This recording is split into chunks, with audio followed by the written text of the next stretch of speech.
ایک امریکی architect Frank لائڈ light نے 1935 میں بنایا۔ یہ گھر امریکی صوبے پنسلوینیا میں پٹسبرگ سے 80 کلومیٹر کی مسافت پر ہے۔ اس گھر کو لیلیانا کافمین اور اس کے شوہر نے ویکینڈ کے لیے بنوایا تھا، اس لیے اس گھر کا دوسرا نام کافمین ریزیڈنس بھی ہے۔ یہ گھر 1938 میں شروع ہوا اور 1941 کو اسے مکمل کر دیا گیا۔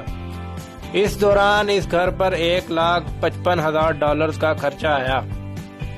اتنا خرچہ 2016 میں $2.7 ملین کے برابر بنتا ہے۔